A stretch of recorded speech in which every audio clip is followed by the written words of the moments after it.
ఆయన కంటి కొసల నిండా కరుణారసం పొంగి ప్రవహిస్తూ ఉంటుంది. ఎందుకంటే భక్తుల్ని కాపాడడానికి. అంతకంటే ఇక్కడ ఈ జంక్షన్లో ఏ రకంగా ఆయన నిలబడ్డాడు, ఇటువంటి విగ్రహాన్ని మీరు ప్రపంచం మొత్తం మీద మరే ఆలయంలో చూడరండి, ప్రపంచం మొత్తం మీద చూడరు. నేను ఇక్కడికి రావడంలో ఓ చిన్ననాటి జ్ఞాపకం, అప్పుడు చేసిన సాహసం నాకు ఈ ఫలితాన్ని ఇచ్చింది అనే ఆనందంలో వచ్చా.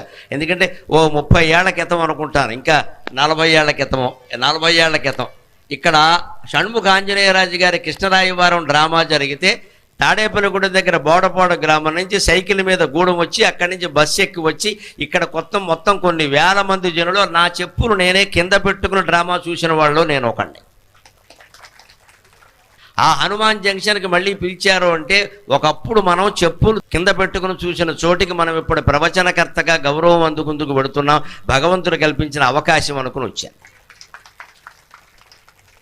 మనం జీవితంలో చిత్తశుద్ధితో ఉంటే కష్టపడగలిగితే ఆయన ఇస్తాడు అవకాశాలు. అలాగా మనం ఒక చోటకి సామాన్య మానవుడుగా వచ్చి నా చెప్పులు నేనే కింద పెట్టుకుని డ్రామా చూసినామండి, ఇవాళ మీరందరూ చెప్పుకునేటువంటి స్థాయిలో నిలబడి వింటుంటే ఇక్కడ మాట్లాడుతున్నామంటే హనుమంతుడు ఇచ్చినటువంటి స్థానం అది. ఈ విగ్రహం అంత గొప్పది. పైగా దీన్ని కట్టించినటువంటి జమీందారు గారు అడవిలోకి పెడితే ఆయనకి దాహం వేసి ఆ ప్రాణం పోయే స్థితిలో అలమటించిపోతూ ఉంటే ఆ మహారాజు దాత కాబట్టి ఆయన ప్రాణాలు కాపాడడానికి ఒక వానర రూపంలో భగవంతుడు వచ్చి ఒక అట్టిపండు ఇస్తే ఆ అట్టిపండుతో ఆయన ప్రాణాన్ని నిలబడింది. ఆ కృతజ్ఞతతో ఆయన కోట్ల రూపాయలు ఖర్చు పెట్టి ఇక్కడ ఆలయాన్ని నిర్మాణం చేశారు. అటువంటి వాళ్ళు కృతజ్ఞత అంటే అలా ఉండాలి. ఏదో కోత అలా ఇచ్చిందిలే ఇవ్వకేం చేస్తుందని వదిలేసి ఉంటే ఈ ఆలయం మనకు ఉండేది కాదు. ఇక్కడ ఇవాళ ఎంత అభివృద్ధి అయిందో, ప్రత్యేకంగా దానికి ఈవో గారిని ప్రత్యేకంగా పెట్టవలసి వచ్చింది అంటే ఎంత బాగుంది ఆలయం. అక్కడ వెళ్ళేవాళ్ళందరూ వచ్చేవాళ్ళందరూ దర్శించుకుని పెడతారు. లారీతో వెళ్ళేవాడు ఎవరు, పూర్వం ఇప్పుడు హైవే మారిందేమో కానీ లేకపోతే ఏ లారీ ఇక్కడ ఆగకుండా వెళ్ళదు, వెడితే తినగా పెడుతుందనే నమ్మకం వాడికి లేదు. అంత భక్తి, అంత ప్రేమ. కానీ ఆ ప్రేమ ఎంత గొప్పదంటే ఆ స్వామివారికి దండం పెట్టుకుని వెళ్ళినటువంటి ఏ లారీ వాడికి ఎప్పుడూ ఏ ప్రమాదము జరగలేదు. నిజంగా అభయాంజనేయం అంటే అభయాంజనేయం.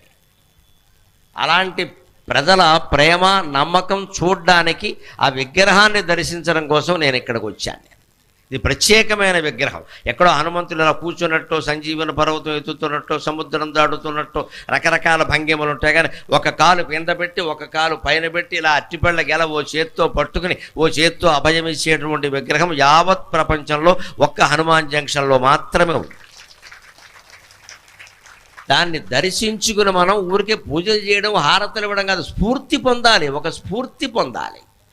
మనం కూడా అలా ధైర్యంగా ఉండాలి. హనుమంతుడిలాగా ధర్మం కోసం నిలబడాలి, దేశం కోసం నిలబడాలి. అప్పుడు ఆలయం కట్టిన వారి యొక్క సంకల్పం నెరవేరు.